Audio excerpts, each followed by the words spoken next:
Hello everyone, welcome to exam quest. मैं Nish Mohan, former excise inspector.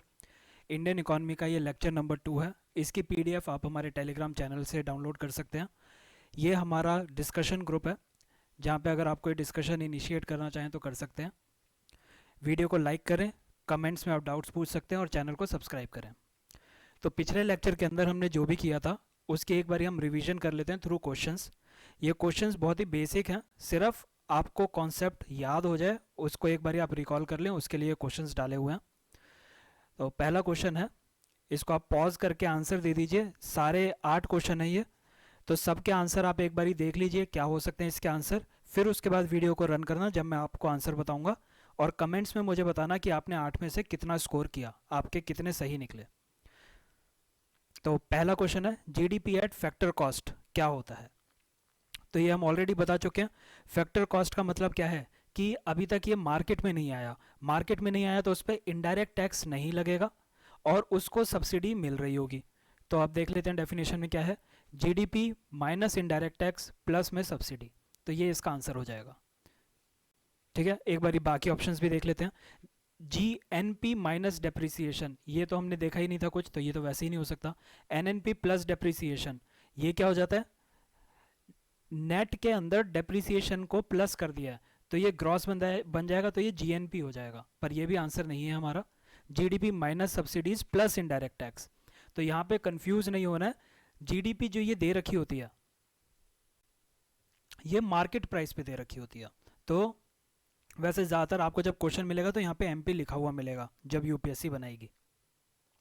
तो market price में indirect tax को plus नहीं करना है, तो ये हमारा पहला ही आंसर है। GDP is defined as the value of all, GDP की डेफिनेशन पूछ रहा है वो। Goods produced in an economy in a year, goods and services produced in an economy, ये हो सकता है। दूसरा देखते हैं, फाइनल गुड्स, हाँ ठीक है, तो final goods produced in an economy, यहाँ पे सर्विसेज नहीं है, फाइनल होना चाहिए, बिल्कुल सही बात है, पर गुड्स एंड सर्विसेज होना चाहिए। तो फाइनल गुड्स एंड सर्विसेज ये रहा, ये हमारा आंसर है। तो सारा का सारे गुड्स और सर्विसेज जो एक इकोनॉमी के अंदर प्रोड्यूस हो रहे हैं एक साल में, उसको हम जीडीपी कहते हैं। अगला क्वेश्चन, डेप्रिसिएशन क्या होता है। अच्छा, ये डेप्रिसिएशन का आपको फॉर्मूला दे रखा है। तो डेप्रिसिएशन के बारे में हमने क्या पढ़ा है, जो भी चीज़ ग्रॉस होती है, ग्रॉस में से जब हम डेप्रिसिएशन माइनस कर देते हैं तो वो नेट बन जाती है। इन्होंने डेप्रिसिएशन पूछा कि डेप्रिसिएशन क्या होगा, तो हम क्या करते हैं, डेप्रिसिएशन को ले जाते हैं इक्वल्स टू के उस तरफ और इसको ले जाते हैं लेफ्ट साइड पे। तो ये क्या बन जाएगा, डेप्रिसिएशन को इधर लेके आए, डेप्रिसिएशन उसका जो साइन है वो चेंज होके प्लस हो गया, ग्रॉस में से माइनस कर रहे हैं नेट को। तो अब बस ये देख लेते हैं कि कौन से ऑप्शन में ग्रॉस में से नेट माइनस हो रहा है। तो पहले में ही दिखाई दे रहा है ग्रॉस में से नेट माइनस हो रहा है, तो ये हो सकता है। यहाँ पे नेट में से ग्रॉस हो रहा है, ये नहीं होगा। पर्सनल इनकम माइनस हो रही है, ये भी नहीं होगी, और ये भी नहीं होगा। तो हमारा आंसर ये फर्स्ट ही है। अगला है, net national product of a country, ये क्या होता है, एनएनपी क्या होता है। एनएनपी हमने क्या बताया था, जीएनपी में से डेप्रिसिएशन माइनस कर देंगे तो एनएनपी बन जाएगा। देख लेते हैं क्या बनता है। नेशनल प्रोडक्ट निकाल रहे हैं, जीडीपी तो आएगा ही नहीं फॉर्मूले में, हटा दो, जीडीपी नहीं है, हटाओ। GNP minus net income from abroad, ये भी नहीं है, डेप्रिसिएशन ये रहा। National income estimates in India are prepared by, ये अभी तक हमने किया नहीं है, बस एक फैक्ट है जो आप याद कर लेंगे कि नेशनल इनकम के एस्टिमेट्स इंडिया में कौन प्रिपेयर करता है। तो इसका आंसर है CSO, central statistical organisation. Six question क्या है, what is the which of the following is equivalent to national income. National income क्या होती है, ये तो बहुत ही क्लियरली मैंने बताया था आपको, net national product at factor cost जो है वो हमारी नेशनल इनकम होती है। तो जीडीपी नहीं है, एनडीपी नहीं है, एनएनपी एट मार्केट प्राइस नहीं है, एनएनपी एट फैक्टर कॉस्ट ये है हमारा answer. The philosophy of licence fair is associated with, licence fair मैंने किसके साथ बताया था, फ्री मार्केट। फ्री मार्केट जो होती है उसको लाइसेंस फेयर कहते हैं, जिसके अंदर गवर्नमेंट का इंटरफेरेंस कम होता है। इसके अंदर प्राइवेट सेक्टर जो है वो बिना गवर्नमेंट के इंटरफेरेंस के अपना काम करते रहते हैं on the basis of demand and supply. तो ये किसकी फिलॉसफी है, गांधीयन स्टेट की नहीं होती, इंडस्ट्रियल स्टेट ये हो सकता है आंसर, सोशलिस्ट स्टेट की नहीं है, वेलफेयर स्टेट की नहीं है। तो इसका आंसर इंडस्ट्रियल स्टेट है। यही वो प्राइवेट वाला जो है उसी को इंडस्ट्रियल स्टेट कह दिया इन्होंने। अगला क्वेश्चन, ये क्वेश्चन हमने अभी तक किया नहीं है, तो ये क्वेश्चन हम आज देखेंगे। ये 8वां क्वेश्चन है, तो 7 में से आप बताइए कि आपको कितने स्कोर आप कर पाए और क्या आपको ये मुश्किल लगा। और यकीन मानिए क्वेश्चन बहुत ही ये इजी आपको लग रहे हैं, इजी नेचर के हैं, लेकिन यूपीएससी ऐसे क्वेश्चन पूछ चुकी है, तो इसीलिए मैंने ये क्वेश्चन डाले हैं और ये आपकी रिवीजन के लिए ज़रूरी था। हमने जो अभी तक किया था उसके अंदर क्या किया, 4 कॉन्सेप्ट किए थे हमने आउटपुट के। वो 4 कॉन्सेप्ट्स क्या थे, जीडीपी, जीएनपी, फिर इनमें से डेप्रिसिएशन माइनस कर देंगे तो वो एनडीपी और एनएनपी बन जाएगा। आई होप आपने ये पिछली क्लास में देख लिया होगा। जीडीपी को कैलकुलेट कैसे कैसे किया जा सकता है, या तो उसको फैक्टर कॉस्ट पे कैलकुलेट करेंगे या मार्केट प्राइस पे। तो फैक्टर कॉस्ट पे अगर किया है, अगर हमें ये पता है कि जीडीपी एट फैक्टर कॉस्ट क्या है, तो मार्केट प्राइस पे निकालने के लिए हम क्या कर देंगे, हम उसके अंदर डाल देंगे इनडायरेक्ट टैक्सेस जो भी लग रहे हैं ऐड कर देंगे और उसमें से सब्सिडीज़ को माइनस कर देंगे। तो ये हमारा बन जाएगा जीडीपी एट मार्केट प्राइस। और यहीं पे ही अगर हमें पता है जीडीपी एट मार्केट प्राइस हमें पहले से दे रखी है और वो हमसे पूछ रहा है कि जीडीपी एट फैक्टर कॉस्ट निकालो, तो तुम क्या करोगे, जीडीपी में से इनडायरेक्ट टैक्सेस को माइनस कर दोगे और सब्सिडीज़ को जोड़ दोगे। ये भी हम पिछली क्लास में देख चुके हैं। जीएनपी क्या होती है, अच्छा ये एक क्वेश्चन है। देखिए, किसी भी आपको जीडीपी दे रखी है और वो कह रहे हैं जीडीपी से जीएनपी निकालो, तो जीडीपी से जीएनपी हम कैसे निकाल सकते हैं। जीडीपी क्या है, टेरिटोरियल एरिया के अंदर, इंडिया की ज्योग्राफी के अंदर जो भी गुड्स एंड सर्विसेज प्रोड्यूस हो रहे हैं उनकी वैल्यू, ये हमारी जीडीपी होती है। तो ये मान लीजिए ये कंट्री है हमारी, तो इस कंट्री के अंदर जितना भी सामान प्रोड्यूस हो रहा है, चाहे वो कोई भी कर रहा हो, चाहे ब्रिटिश के लोग कर रहे हो, चाहे कुछ फ्रेंच कर रहे हो, चाहे अमेरिकन कर रहे हो, बाकी सारे ये इंडियन हैं जो इंडियन प्रोड्यूस कर रहे हैं, तो ये इन सब का हम ऐड कर लेते हैं। हमें फ़र्क नहीं पड़ रहा कि ये ब्रिटिश था, ये अमेरिकन था, ये फ्रेंच था, हम सब का ऐड कर लेते हैं। तो हमारी टेरिटरी के अंदर मान लीजिए 100 रुपये के गुड्स और सर्विसेज बन रही थी, लेकिन इसके अंदर कुछ बाहर के नेशनल भी थे। हमें जब जीएनपी निकालनी है तो हमें किन के पैसे निकालने हैं, सिर्फ उनकी इनकम निकालनी है जो कि इंडियंस हैं, जो कि इंडियन रेजिडेंट हैं, इंडिया के अंदर ही रहते हैं। तो ये वाले जो नेशनल इनकम जब हम निकालेंगे तो हम क्या कर देंगे, ये जो यूएस वाली कंपनी थी या यूएस के लोग थे, यूएस के रेजिडेंट थे जो कमा रहे थे इंडिया के अंदर, हम उनका माइनस कर देंगे इसमें से। देखिए एक बारी मैं इसको और भी सिंप्लीफाई करके आपको बताता हूँ। ये एक कंट्री है, ये पूरी कंट्री है, ये अलग अलग पार्ट के अंदर डिवाइडेड है। तो यहाँ पे ये सारे के सारे इंडियंस हैं, लेकिन ये अमेरिकन है जो 10 रुपये कमाता है, मतलब कोई बाहर का आदमी है जो यहाँ पे 10 रुपये कमा रहा है, ये 30 रुपये कमा रहा है, ये 40 रुपये कमा रहा है और ये 10 रुपये कमा रहा है, या इसको 20 कर लीजिए, 20 रुपये कमा रहा है। ये सारे के सारे इंडियन है, ये सारे इंडियन है।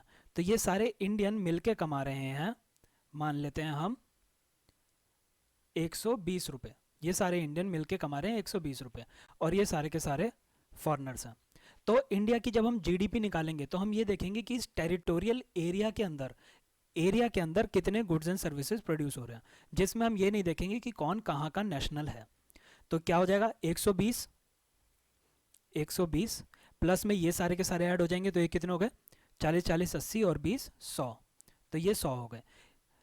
ठीक है, ये दोनों को जोड़ने के बाद हमारी जीडीपी आ जाएगी। लेकिन अब वो हमसे क्या कह रहा है, वो कह रहा है कि हमें जीएनपी बताओ, जीएनपी कितनी होगी। तो आप क्या कर देंगे, इसमें से जो बाहर वाले लोग थे उनकी इनकम को तो माइनस करना पड़ेगा ना। ये जीडीपी क्या आ गई हमारी, 320 रुपये आ गई, ये हमें दे रखी है, और वो कह रहा है जीएनपी बताओ क्या होती है। तो आप क्या करोगे, इस 320 रुपये में से ये जो बाहर के लोगों का पैसा है इसको माइनस कर दो, तो 100 रुपये माइनस करोगे।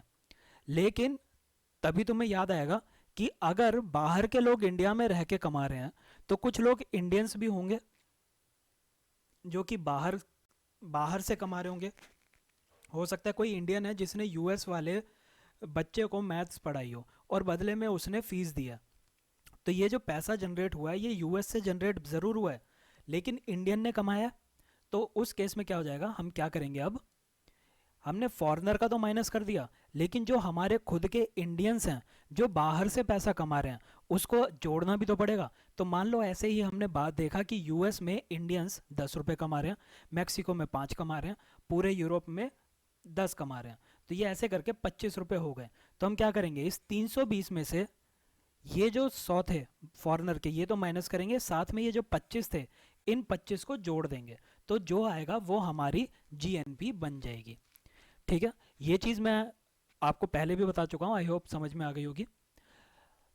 इस चीज़ को जिसके अंदर हम ये देखते हैं कि बाहर के लोगों ने इंडिया से कितना कमाया, माइनस, या ऐसे देखिए, इंडियंस ने बाहर से कितना कमाया माइनस फॉरेनर्स ने इंडिया से कितना कमाया। इंडियंस ने बाहर से कितना कमाया माइनस फॉरेनर्स ने इंडिया से कितना कमाया। इसको कहा जाता है नेट इनकम फ्रॉम अब्रॉड। मतलब इसको बहुत बहुत टर्म्स से जाना जाता है, नेट फॉरेन इनकम भी कह देते हैं इसको, नेट इनकम फ्रॉम अब्रॉड भी कह देते हैं। तो आप बस जिस समझ जाइएगा कि ये क्या होता है। तो इसको कहते हैं कि बाहर से हमारी नेट इनकम कितनी आ रही है, तो इंडियंस ने कितना कमाया माइनस में फॉरेनर्स ने इंडिया में कितना कमाया। तो हमारा जीएनपी क्या बन जाएगा, जीएनपी बन जाएगा जीडीपी में से माइनस कर दो फॉरेनर्स जो इंडिया में पैसा कमा रहे हैं, और इसके अंदर जोड़ दो इंडियंस जो फॉरेन में पैसा कमा रहे हैं। ये जो चीज़ आएगी ये हमारी जीएनपी बन जाएगी। इतने पोर्शन को हम क्या कह देते हैं, इतने पोर्शन को हम क्या कह देते हैं, इस पोर्शन को हम कह देते हैं नेट इनकम फ्रॉम अब्रॉड। तो यही जीएनपी का फॉर्मूला दे रखा है, GDP plus net income from abroad. और नेट इनकम फ्रॉम अब्रॉड क्या है, नेट इनकम फ्रॉम अब्रॉड क्या है, ये भी आपको मैंने फॉर्मूला दे रखा है। ये जो मैं आपको एक पेज दिखा रहा हूँ जिस पे अभी हम काम कर रहे हैं, ये आपके खुद के नोट्स हो सकते हैं। आपको जब भी सुबह उठ के रिवाइज करना है, एक बार नज़र मार ली, 2 मिनट के अंदर ये पूरा का पूरा कॉन्सेप्ट आपको रिवाइज हो जाएगा। आधे पौने घंटे की वीडियो बार बार देखने की ज़रूरत ही नहीं पड़ेगी। ठीक है, तो नेट इनकम फ्रॉम अब्रॉड क्या हो गया, income by residents of India earned from abroad, Indian resident जो बाहर से कमा रहे हैं, माइनस में income by foreigners earned in India, तो ऐसे फॉरेनर्स जो इंडिया के अंदर कमा रहे हैं उसको माइनस कर दिया, ये नेट इनकम फ्रॉम अब्रॉड आपकी हो गई। ग्रॉस में से डेप्रिसिएशन माइनस करेंगे, नेट हो जाएगा। तो ये जो एक्स है, ये एक्स क्या हो सकता है, या तो जीडीपी होगा या फिर जीएनपी होगा। ठीक है, तो उसके लिए मैंने ये एक्स का साइन डाल दिया, ये आप समझ गए हैं कि ये क्या चीज़ हो रही है। अच्छा, ग्रॉस वाला ये है, ये अलग फार्मूला है, सॉरी। ये फार्मूला किस चीज़ को बता रहा है कि मार्केट प्राइस पे अगर कोई चीज़ है उसको फैक्टर कॉस्ट में कैसे कन्वर्ट करें। तो ये मैं ऑलरेडी बता चुका हूँ, फैक्टर कॉस्ट में इनडायरेक्ट टैक्स को ऐड कर दो और सब्सिडीज़ को माइनस कर दो, तो आप मार्केट प्राइस में कन्वर्ट कर देंगे। 3 sectors of economy already covered. ये जो रॉ मटेरियल बना रहा है, ये रॉ मटेरियल को प्रोसेस करके प्रोडक्ट बना रहा है, और ये अपनी सर्विसेज प्रोवाइड कर रहा है। ये टाइप्स ऑफ इकोनॉमीज़ हैं, कैपिटलिस्ट, सोशलिस्ट, मिक्स्ड, तीनों अब पिछली क्लास में देखिए। ओपन एंड क्लोज्ड, ये ट्रेड के बेसिस पे इकोनॉमी को डिफाइन कर रहे हैं कि अगर वो ट्रेड ओपन है, कम बैरियर लगाती है। बैरियर किस तरह के हो सकते हैं, ट्रेड के ऊपर रुकावटें किस तरह की हो सकती है, या तो टैक्स की रुकावटें हो सकती हैं, तुमने कस्टम टैक्स लगा रखा है, या फिर नॉन टैक्स बैरियर हो सकते हैं। नॉन टैक्स बैरियर के अंदर दूसरी चीज़ें आती हैं जो हम पढ़ेंगे जब हम फॉरेन एक्सचेंज वगैरह वाला चैप्टर करेंगे, ट्रेड वाला चैप्टर करेंगे। फ्री मार्केट और लाइसेंस फेयर देख चुके हैं, प्लान्ड इकॉनमी हम देख चुके हैं। तो यहाँ तक हम कर चुके हैं, अब हम आगे बढ़ेंगे। ये जो है, ये एक पेज आप लिख के रख लीजिएगा, आपको रिवीजन करने में इस पेज से बहुत ही आसानी होगी। आज जो हम कर रहे हैं उसकी भी 1 लाइन 2 लाइन आप इसके अंदर ऐड कर लेना। तो ये हम आज कर रहे हैं रियल जीडीपी और नॉमिनल जीडीपी का कॉन्सेप्ट। ये कॉन्सेप्ट बहुत ही ज़्यादा इम्पॉर्टेंट है, और जीडीपी वाले चैप्टर में से इसमें से क्वेश्चन आने के हाई चांसेस रहते हैं। तो ये नॉमिनल जीडीपी और रियल जीडीपी क्या होती है, तो देखिए, अगर मैं आपसे एक सवाल पूछूं कि ये लाइन बड़ी है या नहीं है, तो आप क्या बोलेंगे, क्या ये लाइन बड़ी है। ज़्यादातर लोग कहेंगे कि बड़ी, पर किससे बड़ी, मतलब किसके कंपैरिजन में बड़ी। अगर आप ये पूछें कि ए लाइन बी लाइन से बड़ी है तो हम कहेंगे हाँ, लेकिन अगर आप पूछें कि क्या ए लाइन सी लाइन से बड़ी है तो हम कह देंगे नहीं। तो अगर आपने सिंगल लाइन दे रखी है तो क्या आप उसको कभी भी किसी अच्छे तरीके से डिफाइन कर सकते हैं कि ये बड़ी है या छोटी है, ये अच्छा काम कर रही है या बुरा काम कर रही है। हमें इसके बारे में कुछ नहीं पता। जब हम इसके कंपैरिजन में दूसरी लाइंस लेके आएंगे हमें तभी तो पता चलेगा कि वो कैसा काम कर रही है। तो इसीलिए इकोनॉमी के अंदर भी हम क्या कर देते हैं, हमें इसी वजह, अब क्या हो गया, जो ये वाला क्वेश्चन था, ए लाइन बड़ी है या नहीं बड़ी ये तब पता चलेगा जब आप मुझे कोई बेस प्रोवाइड करोगे, आप मुझे कोई रेफरेंस प्रोवाइड करोगे कि किसके मुकाबले में, किस बेस के हिसाब से तुम मेरे से पूछ रहे हो। ठीक है, तो ऐसे ही अगर हम पूछें कि हमारी जीडीपी बड़ी है या नहीं बड़ी, तो वो भी हमें एक बेस के हिसाब से ही देखना पड़ेगा। इसका मैं आपको, ये जो आपने कॉन्सेप्ट था ये समझ लिया, इसको अभी थोड़ी देर के लिए साइड में रखिए, इस पर हम दोबारा से वापस आएंगे। एक दूसरा कॉन्सेप्ट देखिए अब आप। एक कंट्री है, इस कंट्री के अंदर 10 जूते बन रहे हैं आज की डेट में, और हर जूते का जो प्राइस है वो है 11 रुपये। तो इसकी जीडीपी क्या हो जाएगी, इसकी जीडीपी क्या हो जाएगी कि 10 जूते बन रहे हैं और 11 जूते 10 रुपए के, सॉरी 11 रुपए के 10 जूते बन रहे हैं, तो इसकी जीडीपी हो गई 110 रुपये। कल को महंगाई बढ़ गई और इस जूते का जो रेट है वो हो गया 12 रुपये। तो ये बात कर रहे हैं हम 2020 की।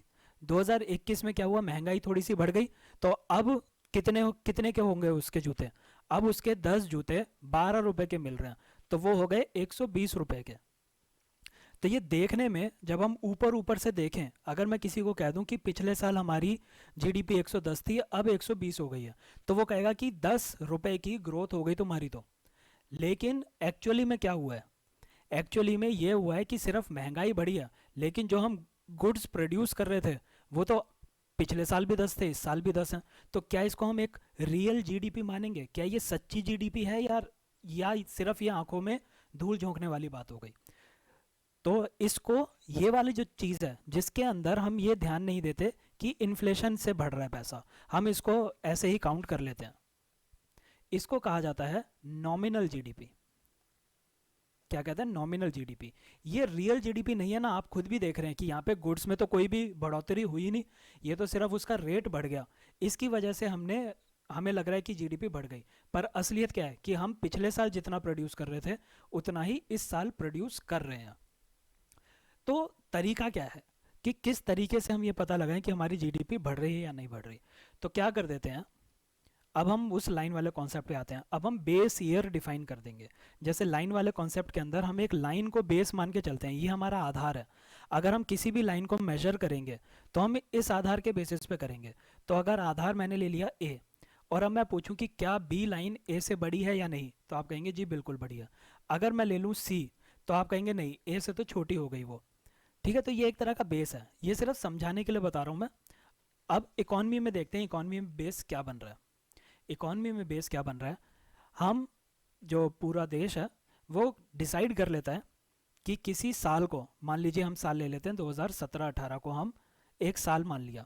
हम कहते हैं कि इस साल में जो भी प्राइस था, जो भी प्राइस था जूते का, उस प्राइस को हम बेस प्राइस मान के चलेंगे। तो मान लीजिए 2017-18 के अंदर जूते का दाम था 10 रुपये। ठीक है, जूते का दाम था 10 रुपये। तो अब हम क्या कह रहे हैं कि अब हम जिस भी साल में आ जाएं, जब भी हम जूते के दामों को काउंट करेंगे तो सिर्फ 10 रुपये से ही काउंट करेंगे। ये हमारा बेस ईयर बन गया, ये हमारा आधार बन गया। ठीक है, तो अब क्या होगा, अब हम आ गए 2020 के अंदर, ये वाला साल। तो 2020 के अंदर क्या हो रहा है, 10 जूते बन रहे हैं। ठीक है, लेकिन 2020 के अंदर हर जूते का जो रेट था वो 11 रुपये है। पर हम इसको 11 रुपये नहीं लेंगे, हम क्या लेंगे, हम इसको लेंगे 2017-18 वाले रुपए। क्यों, क्योंकि बेस ईयर यही है। तो 10 से मल्टीप्लाई किया, 100 आ गया। फिर उसके बाद हम आ गए 2021 के अंदर। तो 2021 के अंदर क्या हो रहा है, 10 जूते बन रहे हैं। तो 2021 के अंदर भले ही जूतों का रेट 12 रुपये है, पर हम क्या कहेंगे, हम 12 रुपये नहीं ले सकते, हमें बेस ईयर का ही पैसा लेना है। तो बेस ईयर में 10 रुपये का मिल रहा था, 10 रुपये लेंगे, 100 रुपये। तो अब अगर हम देखेंगे तो हमें एक रियल पिक्चर मिल रही है। रियल पिक्चर क्या है कि पिछले साल से इस साल के बीच में कोई भी बढ़ोतरी नहीं हुई, कुछ भी इंक्रीज नहीं हुआ है। तो हमारी जीडीपी इंक्रीज हुई है क्या, नहीं, हमारी जीडीपी इंक्रीज नहीं हुई। तो ये बेस ईयर का तरीका होता है। तो ये जो जीडीपी हमें मिलती है, ये जीडीपी हमें मिलती है रियल जीडीपी, रियल जीडीपी। तो अगर आपसे सवाल आ जाए कि क्या रियल जीडीपी इन्फ्लेशन से अफेक्ट होती है, तो आप देख रहे हैं इन्फ्लेशन का कोई असर पड़ रहा है, रेट बढ़ने का कोई असर ही नहीं है, क्योंकि हम तो बेस ईयर से काउंट कर रहे हैं, बेस ईयर से कैलकुलेट कर रहे हैं। तो रियल जीडीपी इन्फ्लेशन से अफेक्टेड नहीं होती। तो इसको हम क्या कहते हैं कि रियल जीडीपी जो है वो एडजस्ट करके हमें बता रही है क्या चीज़ एडजस्ट करके बता रही है? इन्फ्लेशन। तो this number is adjusted to inflation. ये जो नंबर है, ये जो कैलकुलेशन है हमारी, ये ऑलरेडी इन्फ्लेशन को ध्यान रख के बता रही है कि कितना है। ठीक है, तो यहाँ पे हमें रियल नंबर पता चलते हैं। तो इस जीडीपी को कहा जाता है रियल जीडीपी। रियल जीडीपी में कौन से प्राइस लेके चलते हैं हम? हमें क्या याद रखना है? रियल जीडीपी में कौन सा प्राइस लेके चलते हैं हम? बेस ईयर का प्राइस लेके चलेंगे, और बेस ईयर के प्राइस पे जो निकलेगी उसको कह देंगे हम रियल जीडीपी। वहीं पे जो जीडीपी आज के ही दामों पे हमें बता रही है, आज के दाम, बेस ईयर नहीं, बेस ईयर के 10 रुपए थे, आज के दाम कितने हैं? 12 रुपए। आज के दामों पे जो बता रही है, करंट प्राइसेस पे जो बता रही है, करंट प्राइसेस पे जो बता रही है, उस जीडीपी को हम क्या कह देते हैं? Nominal GDP. Nominal GDP. तो देखिए इसके अंदर इन्फ्लेशन, किसके अंदर इन्फ्लेशन अफेक्ट करेगी? नॉमिनल जीडीपी को इन्फ्लेशन अफेक्ट करती है। अगर क्वेश्चन आ जाए कि कौन अफेक्ट करती है, किसको अफेक्ट करती है इन्फ्लेशन, तो आप नॉमिनल जीडीपी आंसर दे देंगे। अगर क्वेश्चन आ जाए कि कौन सा मेजर इनमें से एडजस्टेड टू इन्फ्लेशन है, यानी कि इन्फ्लेशन के इफेक्ट को खत्म करके हमें सही पिक्चर बता रहा है, एडजस्टेड टू इन्फ्लेशन, वो होती है रियल जीडीपी। ठीक है, तो ये हमारा तरीका होता है जीडीपी कैलकुलेट करने का। रियल जीडीपी और नॉमिनल जीडीपी अब आपको समझ में आ गई होगी। अब यहीं पे एक और कॉन्सेप्ट देखिए आप। ये कॉन्सेप्ट क्या कहता है? जो ये नॉमिनल जीडीपी है, ये इन्फ्लेशन इसके अंदर है, इसके अंदर इन्फ्लेशन ऑलरेडी इंक्लूड है। लेकिन जो रियल जीडीपी है वो एडजस्टेड टू इन्फ्लेशन है, यानी कि इन्फ्लेशन के इफेक्ट को हटा के वो हमें एक नंबर प्रोवाइड कर रही है। तो देखिए मैं आपको बहुत ही सिंपल सा एग्जांपल ले रहा हूँ, असलियत में ऐसा थोड़ा सा कॉम्प्लिकेटेड होता है इससे। तो सिंपल एग्जांपल क्या है? रियल जीडीपी के अंदर प्राइस हम कितना लेके चल रहे हैं? 10 रुपये। ठीक है, बेस ईयर का प्राइस लेके चल रहे हैं ना, ये बेस ईयर का 10 रुपये लेके चल रहे हैं रियल जीडीपी में। नॉमिनल जीडीपी के अंदर हम प्राइस क्या लेके चल रहे हैं? आज की डेट का लेके चल रहे हैं। आज की डेट का प्राइस कितना है? 12 रुपये। ठीक है, तो क्या मैं ये कह सकता हूँ, क्या मैं ये कह सकता हूँ, एक बारी ध्यान से सुनिएगा, क्या मैं ये कह सकता हूँ कि आज की डेट में जो महंगाई है, इन्फ्लेशन है, वो कितनी है? 1.2%। ठीक है, या फिर 1.2 गुना। ठीक है, 1.2 गुना इन्फ्लेशन है। यानी कि अगर, क्या मतलब है? यानी कि अगर 2017 में किसी जूते का रेट 10 रुपये था, तो आज की डेट में वो 1.2 टाइम्स है। यानी कि 10 रुपये था, तो आज की डेट में 1.2 टाइम्स 10, 12 हो गया। ठीक है, तो ये यही पता चल रहा है। तो इससे हमें ये पता चल रही है कि आज की डेट में महंगाई कितनी है।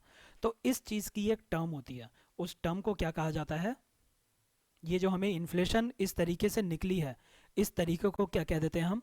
इस तरीके को कह देते हैं हम जीडीपी डिफ्लेटर। क्या कह दिया? GDP deflator. और कैसे निकली ये निकली है nominal GDP, nominal GDP upon में रियल जीडीपी करके इनटू में 100 कर दीजिए। ठीक है, ये फॉर्मूला होता है जीडीपी डिफ्लेटर का। नॉमिनल जीडीपी को रियल जीडीपी से डिवाइड करके 100 से मल्टीप्लाई कर देते हैं, ये जीडीपी डिफ्लेटर आ गया। और ये जीडीपी डिफ्लेटर हमें क्या बता रहा है? क्या बता रहा है ये हमें? ये बता रहा है कि इन्फ्लेशन कितनी है। बस ये आपको कॉन्सेप्ट जीडीपी डिफ्लेटर का समझ में आ गया होगा। अब यहाँ पे अगर पूछा जाए कि क्या जीडीपी डिफ्लेटर इन्फ्लेशन बताता है? बिल्कुल बताता है। क्या जीडीपी डिफ्लेटर इन्फ्लेशन का मेजर है? मेजर है। तो बिल्कुल जीडीपी डिफ्लेटर जो है वो इन्फ्लेशन का मेजर है। अब यहाँ पे एक फैक्ट आपको याद रखना है। देखिए जीडीपी जब हम निकालते हैं, जीडीपी क्या होती है? जीडीपी होती है फाइनल गुड्स एंड सर्विसेज की value. Final goods and services की वैल्यू कितनी है हमारी कंट्री के अंदर? कितने गुड्स और सर्विसेज लेते हैं हम इसके अंदर? ऑल, हर एक गुड और सर्विस इसके अंदर इंक्लूडेड होता है। तो हमने यहाँ पे भी हर एक गुड्स और सर्विसेज को इंक्लूड करके वैल्यू निकाली, यहाँ पे भी हर एक गुड्स और सर्विसेज को इंक्लूड करके वैल्यू निकाली। तो यहाँ पे जो वैल्यू आएगी वो भी सारे के सारे गुड्स और सर्विसेज को अपने मद्देनज़र रख के ही निकलेगी। उन सब को कंसिडरेशन में लेने के बाद ही जीडीपी डिफ्लेटर निकलेगा। तो हम कह सकते हैं कि जो जीडीपी डिफ्लेटर है ये ऑल गुड्स एंड सर्विसेज को इंक्लूड करके देती है। हर एक गुड्स और सर्विसेज की वैल्यू जो है इसके अंदर इंक्लूडेड होती है। तो ये रहा उसका फॉर्मूला। जीडीपी डिफ्लेटर क्या है? नॉमिनल जीडीपी अपॉन में रियल जीडीपी इनटू में 100। और जो डिफ्लेटर है वो कितने गुड्स और सर्विसेज को कवर करता है? Entire range of goods and services, या फिर all goods and services are covered. हर एक गुड और सर्विस कवर्ड होता है जीडीपी डिफ्लेटर के अंदर। ये तीन कॉन्सेप्ट बहुत ही इंपॉर्टेंट है और ये तीनों आपको अच्छे से याद होने चाहिए। अब हम देखेंगे अगला कॉन्सेप्ट, और वो कॉन्सेप्ट है, अभी इन्फ्लेशन आपका खत्म नहीं हुआ है, इनफैक्ट आपका इन्फ्लेशन स्टार्ट भी नहीं हुआ है, ये सिर्फ जीडीपी डिफ्लेटर मैंने आपको बताया। अब जो हम अगला कॉन्सेप्ट देखेंगे, अगला कॉन्सेप्ट बहुत ही इंटरेस्टिंग है, इसको कहते हैं जीवीए कॉन्सेप्ट। तो जीवीए समझने के लिए आपको एक चीज़ समझनी बहुत ज़रूरी है, और वो है कि वैल्यू एडिशन होता क्या है। वैल्यू एडिशन क्या होता है? ये जो टर्म जीवीए के अंदर वी ए है, इसको वैल्यू एडिशन कहते हैं। तो वैल्यू एडिशन क्या है? मान लीजिए मैंने टमाटर उगाए हैं, ठीक है, मैंने टमाटर उगाए हैं, इस टमाटर का रेट है 10 रुपये।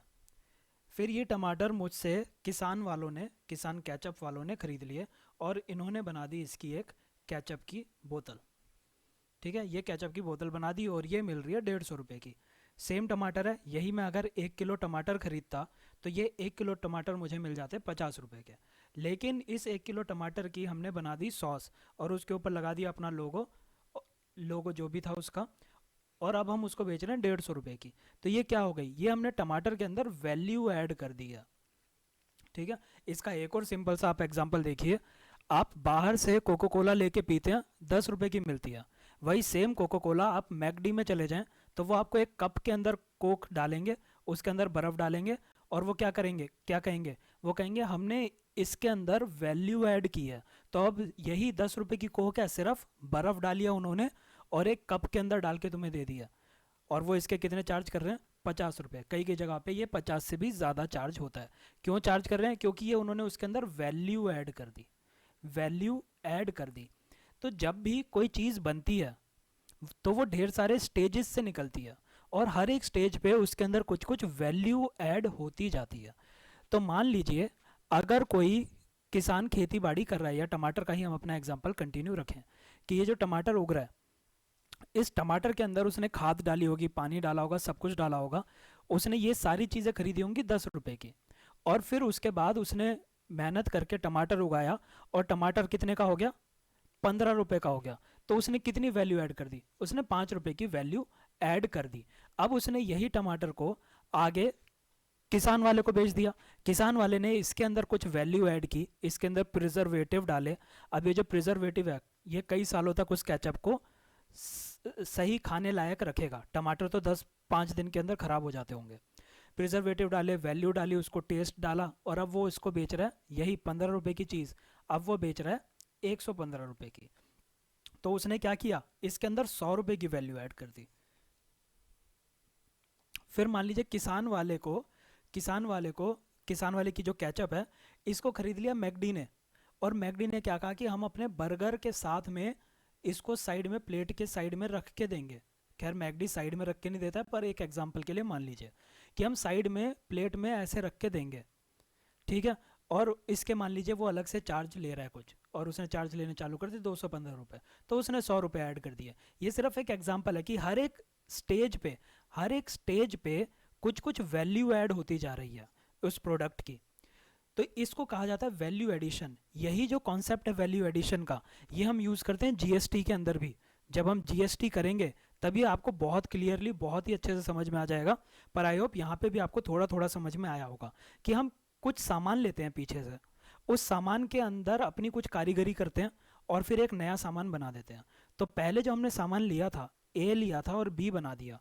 ए हमने लिया था 10 रुपये का, बी हमने बना दिया 15 रुपये का, तो हमने इसके अंदर 5 रुपये की वैल्यू ऐड कर दी है। ये इसकी हमने वैल्यू ऐड कर दिया। तो ये वैल्यू एडिशन होती है। तो जीवीए तरीका क्या है वैल्यू एडिशन पे? अब हम दोबारा से आएंगे, थोड़ा सा जीवीए में आपको बताता हूँ जीवीए क्या करता है। जीवीए को लेके बहुत ज़्यादा कन्फ्यूजन है स्टूडेंट्स के मन में, क्योंकि कहीं पे इसको सही से बताते नहीं है कि जीवीए एक्चुअली में क्या है। बहुत सी जगहों पे तो मैंने खुद भी देखा है, डायरेक्टली बोल दिया जाता है कि जीवीए ने रिप्लेस कर दिया है जीडीपी को, तो अब जो इंडिया की जीडीपी है वो जीडीपी नहीं जीवीए के नाम से जानी जाती है, ऐसे वो बोल देते हैं। लेकिन ये पूरी तरह से गलत बात है। इंडिया के अंदर आज भी जीडीपी का मेजर है, ठीक है। जीडीपी जो है वो आज भी यूज़ होती है और जीडीपी ही मेन चीज़ है। तो जीडीपी क्या होती है? जब भी हम टर्म यूज़ करते हैं जीडीपी, जब कोई आपसे पूछ ले कि इंडिया की जीडीपी क्या है, इंडिया की जीडीपी क्या है, तो आप उसको बता देंगे इंडिया की जीडीपी एट मार्केट प्राइस जो होती है उसको इंडिया की जीडीपी कहा जाता है। अगर आपसे कोई पूछ ले इंडिया की नेशनल इनकम क्या है, तो आप उसको net national product at factor cost जो होता है वो बता देंगे और कहेंगे कि ये इंडिया की नेशनल इनकम है। तो इंडिया की जीडीपी क्या होती है? GDP at market price. तो जीडीपी एट मार्केट प्राइस क्या होता है? ये होता है all final goods and services की वैल्यू, ठीक है, सारे के सारे गुड्स और सर्विसेज की वैल्यू। पर ये जो वैल्यू है ये कैसे निकालते हैं हम? तो यहाँ पे जो हम कॉन्सेप्ट यूज करते हैं वो कॉन्सेप्ट आता है जीवीए का।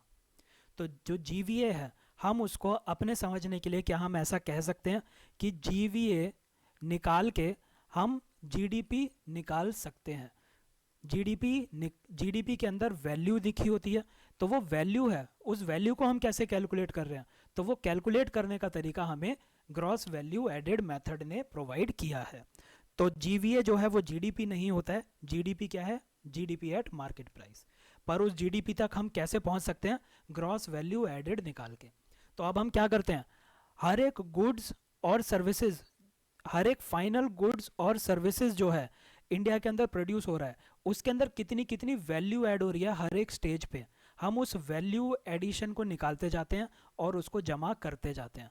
हर जगह पे हम वैल्यू एडिशन को देखते जाते हैं, उसको जोड़ते जाते हैं, फिर वैल्यू एडिशन को देखेंगे और उसको जोड़ देंगे। जब सारी इंडस्ट्री के सारे गुड्स और सारी सर्विसेज की वैल्यू एडिशन को जोड़ दिया जाता है तो वो बन जाती है हमारी जीडीपी, ठीक है। ये मैंने आपको एकदम सिंपल तरीके से बता दिया है। अब आपको याद क्या रखना है? आपको ये याद रखना है कि जीवीए निकलता कैसे है। तो जीवीए का एक फॉर्मूला है, जो फॉर्मूला आपको याद करना है। याद करने का इसका अब आसान तरीका जो मैंने निकाला हुआ है अपने लिए, शायद आपको वो इतना आसान ना लगे। मैंने इसका तरीका निकाल रखा है कोम सी। कोम सी क्या तरीका है? कोम सी। मेरे को जब भी जीवीए का फॉर्मूला देखना होता है तो मैं क्या कह देता हूँ कि जीवीए है कोम सी। तो ये कोम सी क्या होता है? पहला सी है, पहला सी है compensation, compensation to employees. Employee को क्या कंपनसेट कर रहे हो तुम? एम्प्लॉय तुम्हारे लिए काम कर रहा है तो उसको क्या कंपनसेशन दे रहे हो तुम? तो ये क्या कह रहा है तुमसे?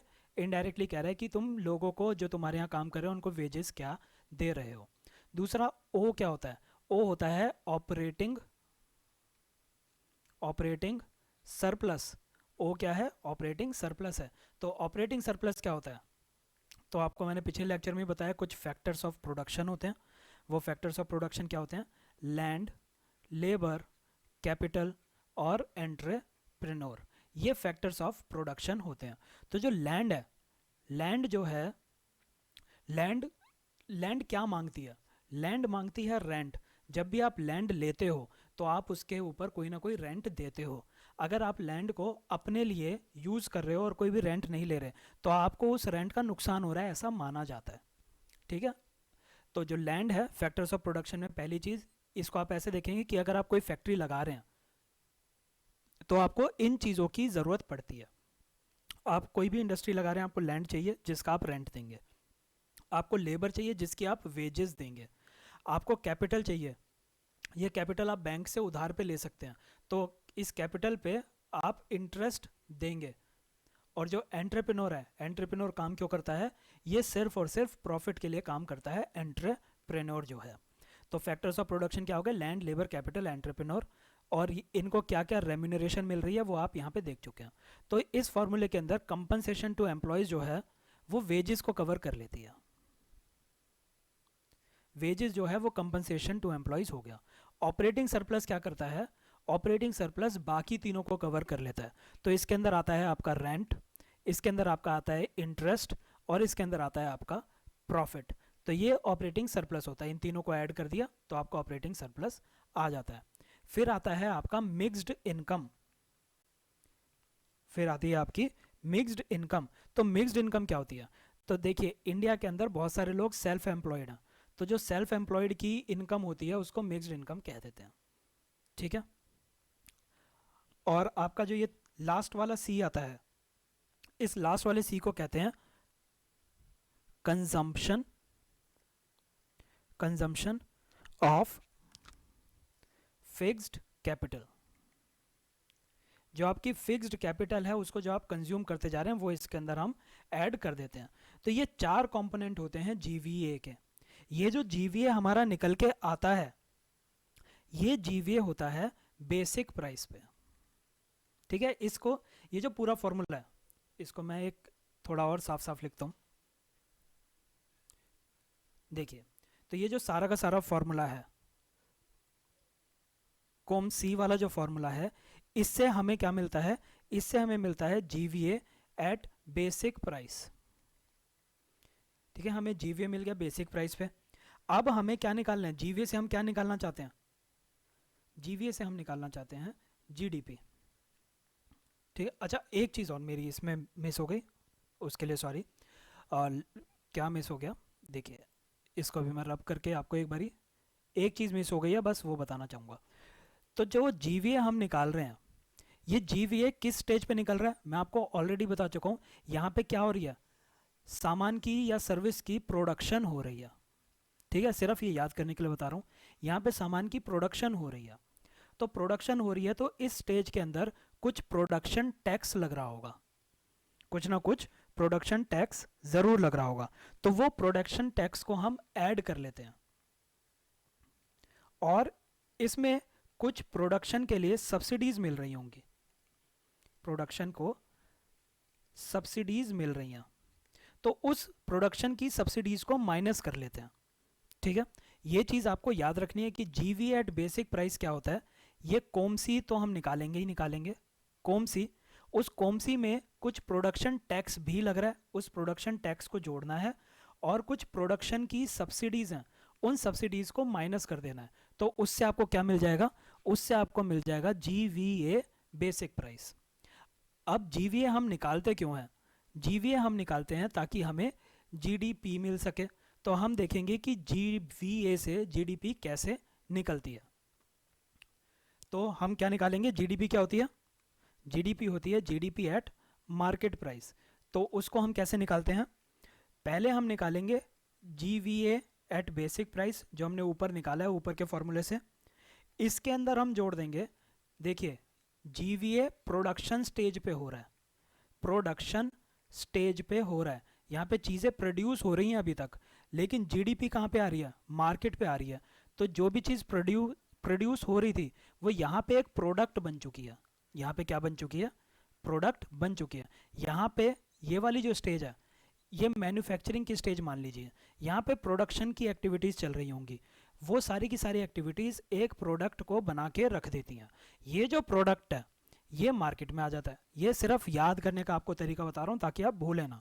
ठीक है, कहीं पे आपको ना लिखने को आएगा, ना कोई आपसे पूछेगा कि ये क्या है, बस आपको फॉर्मूला याद होना चाहिए। तो मैं आपको वो फॉर्मूला ही याद करा रहा हूँ। तो जीडीपी एट मार्केट प्राइस क्या आ जाएगा? GVA eight basic price plus में यहाँ पे वो क्या बन चुका है? प्रोडक्ट बन चुका है। तो क्या आ जाएगा? Product taxes minus product subsidies. ठीक है। जीवीए के अंदर क्या आ रहा था? प्रोडक्शन टैक्स लग रहा था, क्योंकि वहां पे वो अभी प्रोडक्शन की स्टेज में है। जीडीपी में वो प्रोडक्ट बन चुका है तो प्रोडक्ट का टैक्स लग रहा है। फिर प्रोडक्शन सब्सिडीज हट रही थी उसमें से, जीवीए में से, यहाँ पे प्रोडक्ट सब्सिडीज हट रही हैं। अब एक सवाल खड़ा होता है कि ये प्रोडक्शन टैक्स क्या होता है और प्रोडक्ट टैक्स क्या होता है, इन दोनों में अंतर क्या है? तो प्रोडक्शन टैक्स क्या है? जो प्रोडक्शन की स्टेज के टाइम पे आपको यूज हो रहा है। ठीक है, तो ये किस तरह के टैक्स हो जाएंगे यहाँ पे? तो देखिए, यहाँ पे टैक्स होगा आपका, जैसे मान लीजिए आपने कोई भी इंडस्ट्री लगाई, तो जब भी आप इंडस्ट्री लगाते हैं तो आपको उसको रजिस्टर कराना होता है। तो रजिस्टर कराने का आपको देना पड़ेगा, रजिस्ट्रेशन टैक्स देना पड़ेगा आपको, तभी आपकी इंडस्ट्री जो है वो वहाँ पे होगी। आपने ज़मीन ले रखी है, ज़मीन को अपने नाम पे जब भी कराते हैं तो आपको उसकी लैंड का रेवेन्यू टैक्स देना पड़ेगा। तो ये आपके, ये वो टैक्स है, ये रजिस्ट्रेशन टैक्स है।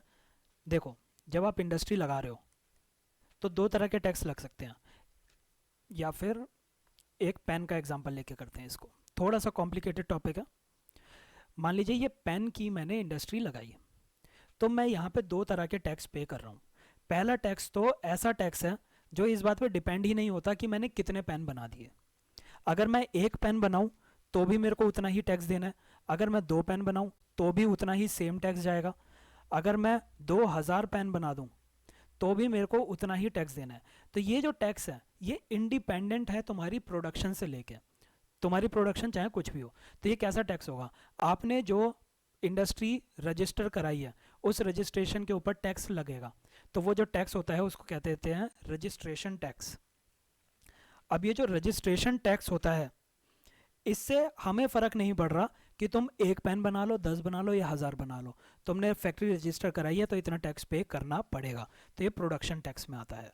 दूसरा टैक्स जो होता है, इसी का ही एक एग्जांपल, वो आती है आपकी, जैसे कि आपने स्टैंप ड्यूटी वगैरह होती हैं, उससे भी कोई फ़र्क नहीं पड़ रहा, तो वो भी आप इसी के अंदर इंक्लूड कर सकते हैं।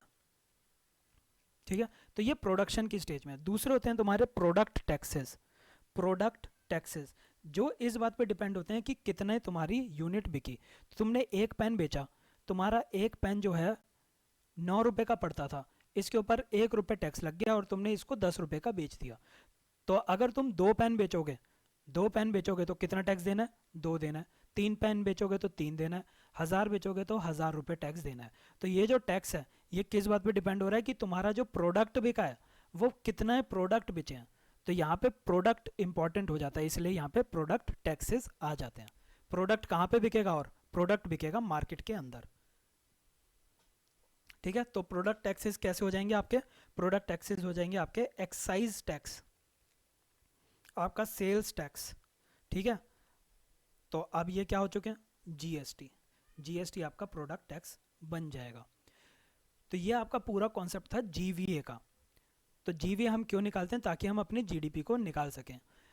ये कॉन्सेप्ट थोड़ा सा कॉम्प्लिकेटेड है, बट मुझे लगता है कि अब आपको समझ में आ गया होगा। अब हमें देखना है जीडीपी का एक लास्ट टॉपिक,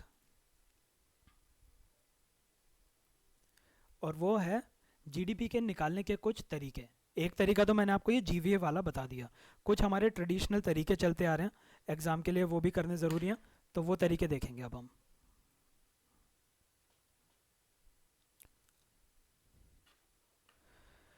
तो 3 तरह के तरीके होते हैं जीडीपी निकालने के, ज़्यादा कॉम्प्लिकेटेड नहीं है ये तरीके। पहला तरीका होता है आपका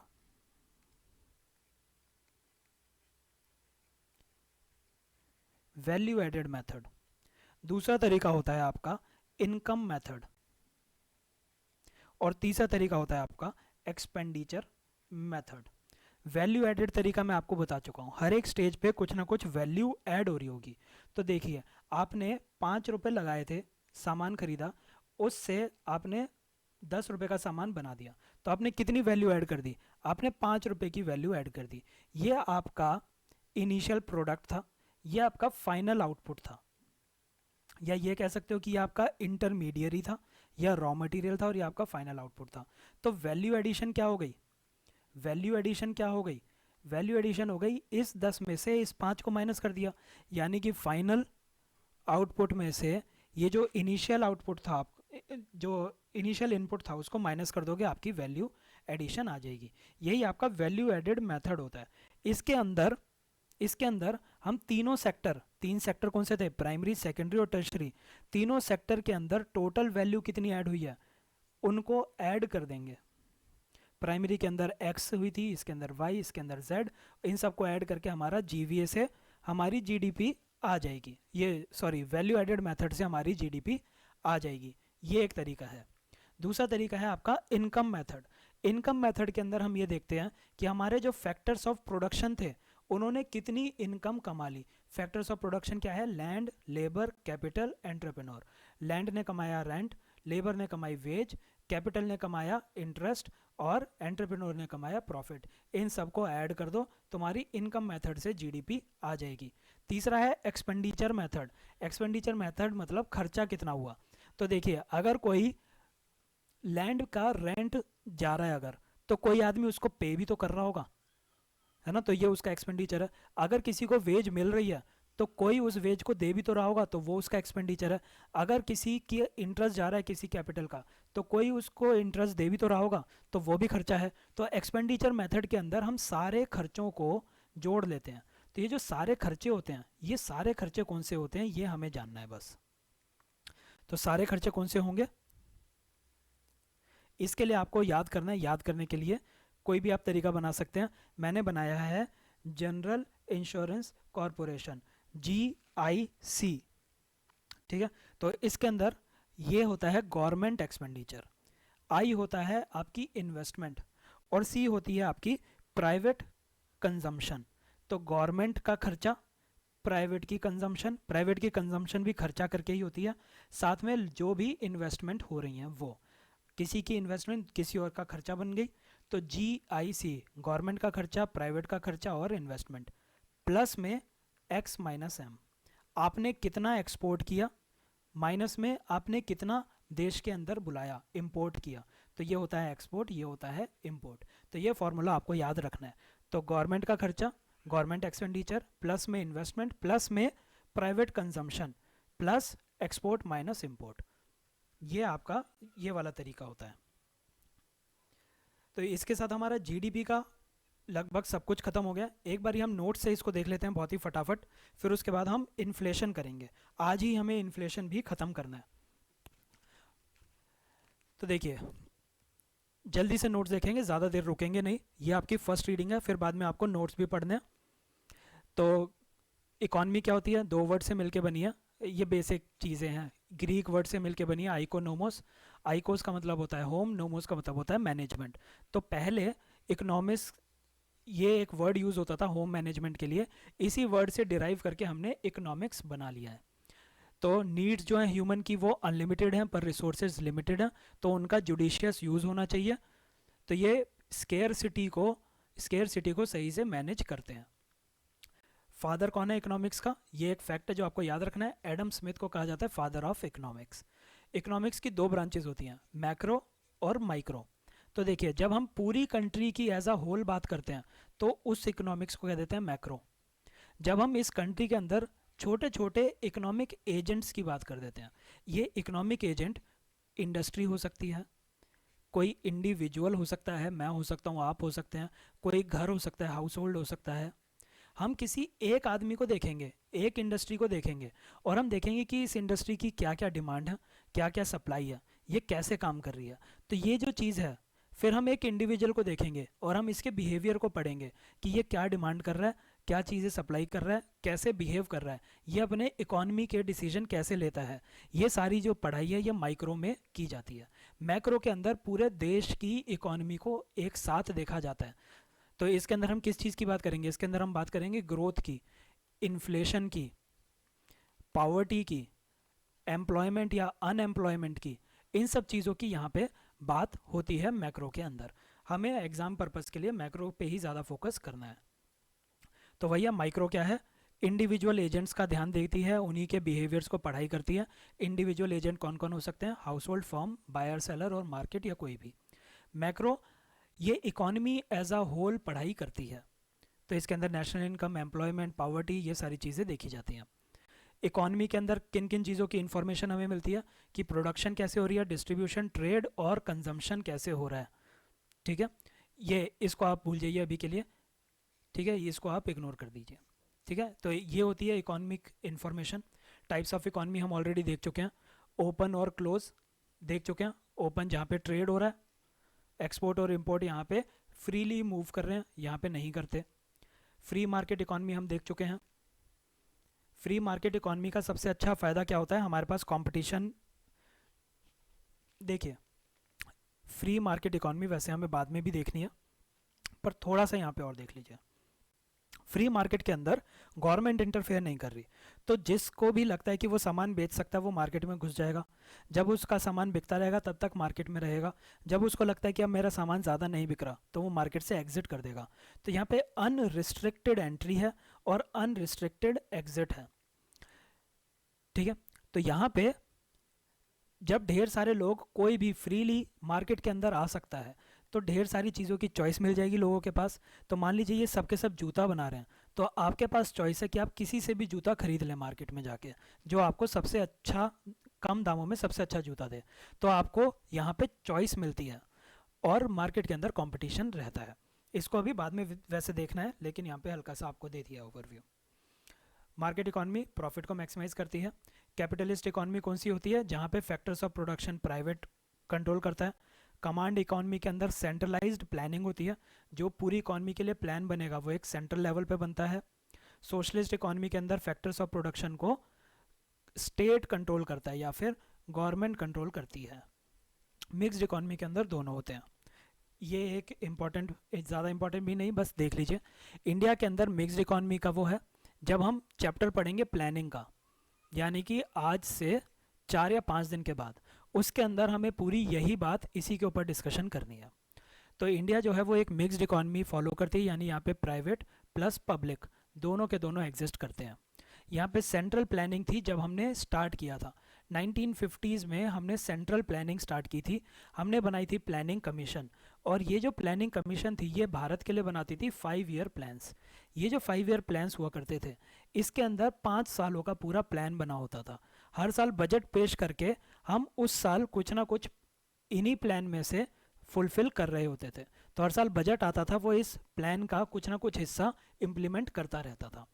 फिर उसके बाद ये प्लान खत्म होता था तो दूसरा 5 ईयर प्लान प्लानिंग कमीशन बना देती थी। तो सारी प्लानिंग पूरी देश के लिए कौन कर रहा है? Planning commission. ये सेंट्रल लेवल पे प्लानिंग होती रहती थी। 1930s के अंदर ये वाला पैराग्राफ, ये अभी के लिए आप इग्नोर कर दें। इस कहानी को मैं आपको यहाँ पे थोड़ा डिटेल में बताऊंगा कि ये एक्चुअल में कहानी क्या है। बहुत ही इंटरेस्टिंग स्टोरी है, इसको अभी के लिए आप इग्नोर कर दें। तो ये जो प्लानिंग मॉडल था, बस इतना याद रखें, 1991 तक प्लानिंग मॉडल तो खैर हमारा अभी तक चलता रहा है 2014-15 तक, लेकिन 1991 के अंदर हमारे प्लानिंग के तरीके में थोड़ा सा चेंज आया। 1991 के बाद भी प्लानिंग कमीशन 5 ईयर प्लान बनाती थी, लेकिन वो सिर्फ एक डायरेक्शन दे देती थी, और कहती थी इकॉनमी तू अपना काम कर। अब यहाँ पे क्या है, वो इकॉनमी को पूरी तरह से कंट्रोल कर रही है। यहाँ पे वो क्या कहती है कि मैंने तेरे को एक दिशा दिखा दिया, अब इस दिशा में काम करती रह तू। ठीक है, इसके बारे में बात करेंगे, वही प्लानिंग के चैप्टर में ही डिटेल्स आएंगी इसकी। तो 1991 के अंदर ऐसा क्या हुआ था, रिफॉर्म्स आए थे। उन रिफॉर्म्स को हम कोलोक्वली कह देते हैं एलपीजी रिफॉर्म्स। ठीक है, तो इसका हम प्लानिंग में ही देखेंगे, बहुत मजा आएगा इस चैप्टर में आपको। अगला हमें देखना है सेक्टर्स ऑफ इंडियन इकोनॉमी क्या क्या होते हैं। सेक्टर्स ऑफ इंडियन इकोनॉमी 3 है, प्राइमरी, सेकेंडरी, टर्शरी। प्राइमरी में आप रॉ मटेरियल बनाते हैं जो सेकेंडरी सेक्टर के अंदर यूज़ होता है, और सेकेंडरी सेक्टर के अंदर गुड्स बनते हैं। सर्विसेज जो हैं वो सारी टर्शरी सेक्टर के अंदर आती हैं। ये हम देख चुके हैं। नेशनल इनकम क्या होती है ये भी हम देख चुके हैं। एनएनपी एट फैक्टर कॉस्ट को नेशनल इनकम कह देते हैं। सारी गुड्स और सर्विसेज की मनी वैल्यू, मॉनेटरी वैल्यू को काउंट किया जाता है। अब इसके अंदर आपको कुछ चीज़ें देखनी है कि जब हम जीडीपी निकालते हैं या नेशनल इनकम निकालते हैं तो हम हमेशा उसके अंदर फाइनल गुड को ही काउंट करते हैं। फाइनल गुड, इंटरमीडिएट गुड को काउंट नहीं करते। तो मान लीजिए, ऐसा हम क्यों करते हैं, मान लीजिए एक कोई कंट्री है, इस कंट्री के अंदर ये टायर बनाने वाला है और ये गाड़ी बनाने वाला है, ये 2 लोग हैं। ठीक है, तो हम इसके भी सारे गुड्स और मतलब जीडीपी क्या है या नेशनल इनकम क्या है, सारे के सारे गुड्स और सर्विसेज की वैल्यू को हम ऐड कर देते हैं। तो मान लीजिए इस टायर वाले ने 50 रुपए के टायर जनता को बेच दिए, 50 रुपए के टायर उसने इस गाड़ी वाले को बेच दिए। तो उसने कितने रुपए के टायर टोटल बेचे? 100 रुपए के उसने अपने गुड्स बेच दिए। फिर ये जो गाड़ी वाला है, इस गाड़ी वाले ने 100 रुपए की गाड़ियां बेच दी, 100 रुपए की इसने गाड़ियां बेच दी। तो इसने कितनी बेच दी, इसने कितनी वैल्यू ऐड करा दी, इसने 100 रुपए ऐड करा दिए। तो हमारी अगर ऊपर ऊपर से देखें तो हमारी जो नेशनल इनकम है वो 200 रुपये हो गई। तो यहाँ पे एक गलती हो गई है हमसे। वो गलती क्या हुई है, ये जो 50 रुपये हैं, ये 50 रुपये तो हम ऑलरेडी यहाँ पे ऐड कर चुके हैं। जब वो गाड़ी बेचेगा, जब वो गाड़ी बेचेगा तो वो इस टायर के भी तो पैसे अपनी गाड़ी में जोड़ के ही बेचेगा।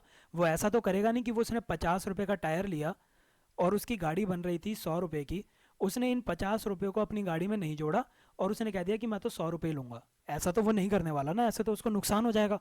तो वो क्या करता है, वो ऑलरेडी इन 100 रुपये में 150 रुपये कर देगा और वो कहेगा कि मेरी गाड़ी 150 रुपये की आ रही है, लेके चले जाओ।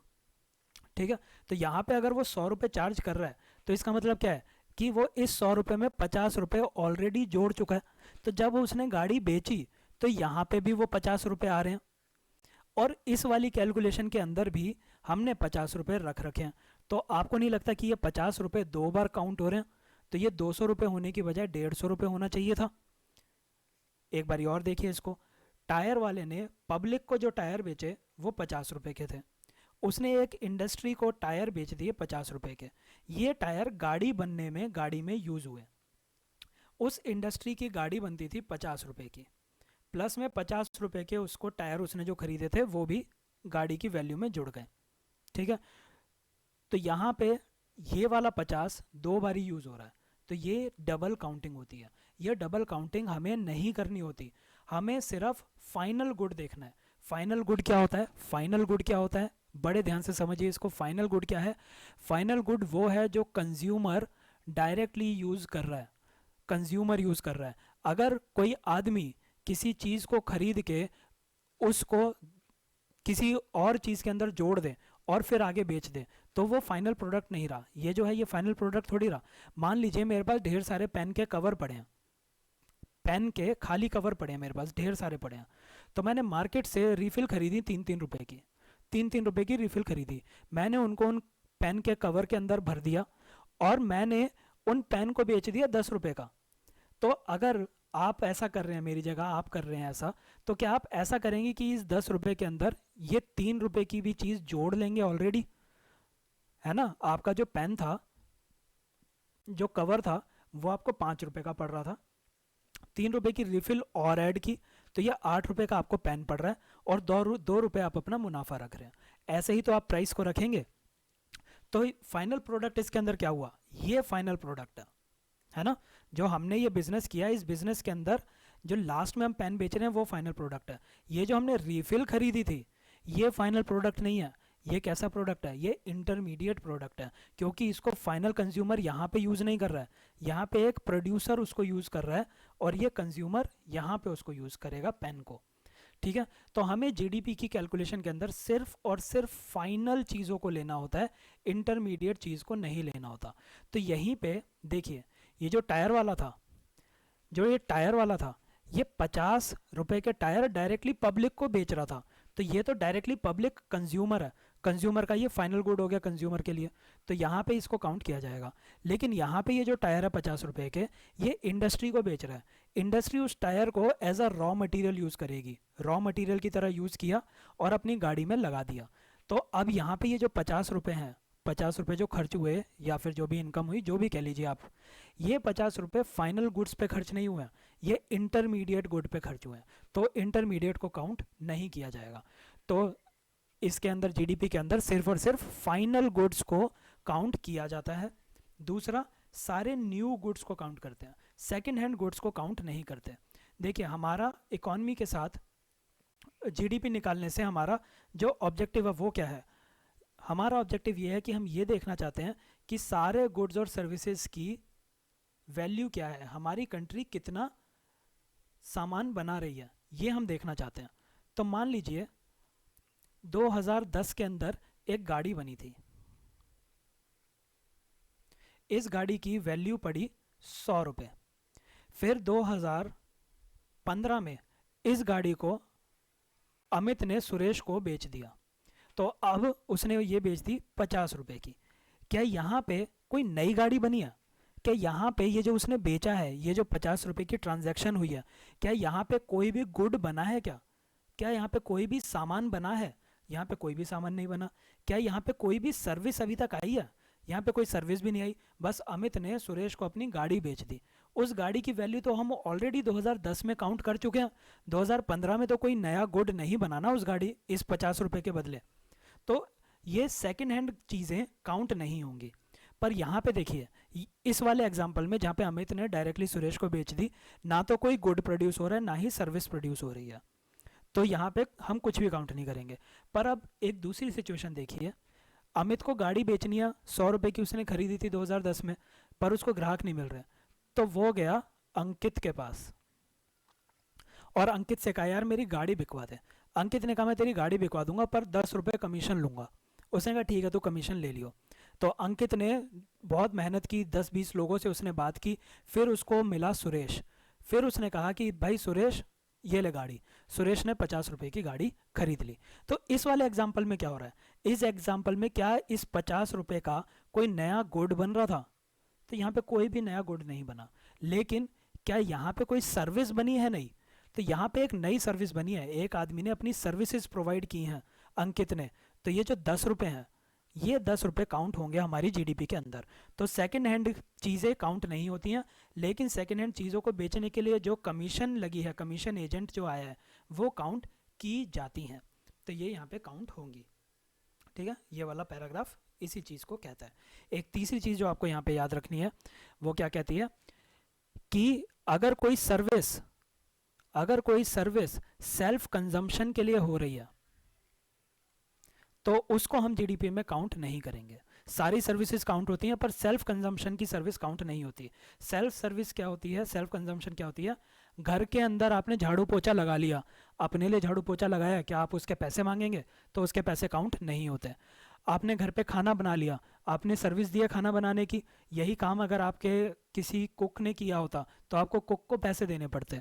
ठीक है, तो वो सर्विस कुक को पैसे देने पड़ रहे हैं। सेल्फ कंजम्पशन क्या है? आपने खुद बनाया खुद ही खाया, क्या आप पैसे दोगे? नहीं दोगे, तो ये काउंट नहीं होती। लेकिन जो गुड्स हैं वो अगर तुम सेल्फ कंज्यूम कर रहे हो तो क्या वो जीडीपी में काउंट होगा? तो वो जीडीपी में काउंट होता है। क्यों? क्योंकि आपने गुड्स बनाया। ये आपको याद रखना है, ये ट्रिकी क्वेश्चन इस पे आता है। सेल्फ कंजम्पशन की सर्विस काउंट नहीं होगी पर सेल्फ कंजम्पशन का गुड्स काउंट होंगे। ठीक है, ये चीज़ बहुत ही इंपॉर्टेंट होती है। इस पैराग्राफ को आप एक बार रीड कर लेना। नेशनल इनकम मैं आपको ऑलरेडी बता चुका हूँ बहुत बार। पर कैपिटा इनकम क्या होती है? नेशनल इनकम को पॉपुलेशन से डिवाइड कर दो तो हर एक इंसान की पर कैपिटा आ जाती है। ये 4 मेजर्स हम देख चुके हैं बहुत ही अच्छे से, इसको आपको रीड करना है। ग्रॉस नेशनल प्रोडक्ट क्या है? Money value of total output, यानी कि सारे के सारे फाइनल गुड्स और सर्विसेज की वैल्यू बाय द नेशनल। तो इसके अंदर वही चीज़ कि बाहर जो इंडियंस बाहर से पैसा कमा रहे हैं उसको तो जोड़ देंगे, जो फॉरेनर इंडिया में पैसा कमा रहे हैं उसको माइनस कर देंगे, तो ये नेशनल बन जाएगी। ठीक है, ये net foreign income from abroad मैं ऑलरेडी बता चुका हूँ। Sorry, net factor income from abroad है ये। वही सेम ही चीज़ है, बस नाम अलग है, इसमें कोई दिक्कत नहीं है। ये सब में हम देख चुके हैं। इस क्वेश्चन का आंसर आप मेरे को कमेंट सेक्शन में बताएंगे। जीडीपी जो एक ज्योग्राफिक बाउंड्री के अंदर सारे गुड्स और सर्विसेज प्रोड्यूस हो रही है उनकी वैल्यू को जीडीपी कह देते हैं। डेप्रिसिएशन का कॉन्सेप्ट हम देख चुके हैं। इसके अंदर आपको जो याद रखना है वो क्या है कि आप वियर एंड टीयर के लिए इन्वेस्ट करते हैं ताकि चीज़ें रिपेयर हो जाएं। इसके अंदर कोई भी एडिशन नहीं हो रही है, सिर्फ रीस्टोर कर रहा है पुरानी वैल्यू को। ग्रॉस में से डेप्रिसिएशन माइनस किया तो नेट बन जाता है। ये एक डायग्राम है, अगर याद हो जाए तो ठीक है। बहुत सारे लोगों को ये कंफ्यूजिंग लगता है तो मैं ऑलरेडी आपको जो एक पेज सबसे पहले मैंने आपको बोला था वही पेज पढ़ लेंगे, ये सारा उसके अंदर समझ में आ जाएगा आपको। कुछ भी नहीं है, ये आप इग्नोर भी कर सकते हैं। जीडीपी मार्केट प्राइस पे जो होती है उसको जीडीपी कहते हैं। फैक्टर कॉस्ट में अगर हम इनडायरेक्ट टैक्स प्लस सब्सिडी को माइनस, फैक्टर कॉस्ट के अंदर अगर इनडायरेक्ट टैक्स जोड़ दिए और सब्सिडी माइनस कर दी तो मार्केट प्राइस आ जाता है। वही सेम चीज़ है, बार बार रिपीट कर रहा हूँ मैं बस। नॉमिनल जीडीपी करंट प्राइस पे होती है, रियल जीडीपी बेस ईयर के प्राइस पे होती है, बेस ईयर के प्राइस पे होती है। इस पैराग्राफ को आप रीड करेंगे तो वही एग्जांपल है जो मैंने आपको एग्जांपल दिया था।